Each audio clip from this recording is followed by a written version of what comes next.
Hello, and welcome to my cryptocurrency news channel.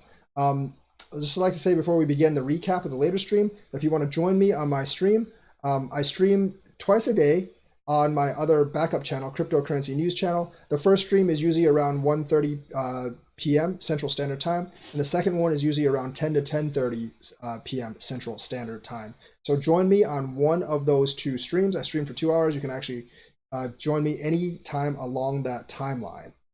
The other thing is I have another channel. It's called Crypto Daily Updates, and that channel has videos that encapsulates all the great crypto news into one small video, so you can digest it very easily. Check it out. It's also in the comments and in the description. So let's actually get on to the news. ICX has a new consensus algorithm. It's been kind of audited by academic figures at the Korean University of Research, and they actually have approved it, and they're going to implement this new algorithm later this year. ICX is the biggest crypto project in Korea right now. So they're actually getting improvements to their algorithm. It'll actually help improve their efficiency and transaction speed by a lot. We know that ICX has been adopted by by some government agencies as well as by the Korean Metro. So in Korea, they're pretty set, and I think they should be a much higher price than they are actually right now. Plus, Upbit tends to pump them every once in a while because it is a Korean crypto. But ICX seems well on the way to success, and this update in their algorithm later this year further amplifies that point. So ICX, definitely a good investment. The second piece of news is Cardano has teamed up with the South African Blockchain Alliance, and that's ahead of their Shelley and Gogan launch.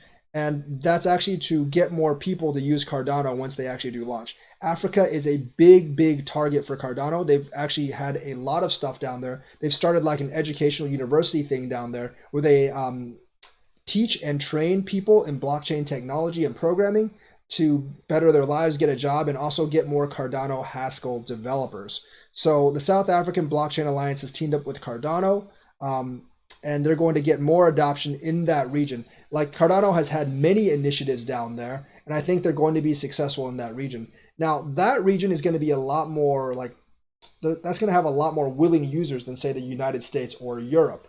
And that's because in that region, people are financially stressed, and banking does not reach down there. So if you want to bank the unbanked, you have to go to those regions.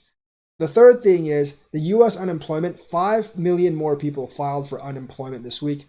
The situation is not very good right now, unfortunately.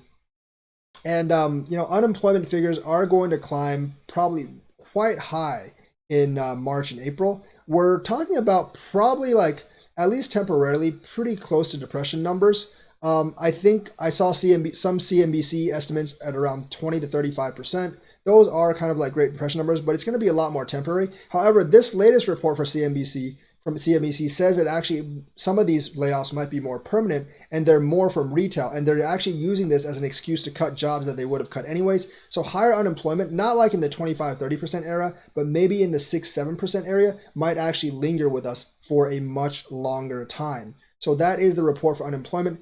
And if you remember, well, very few of us remember the Great Depression. It was too long ago.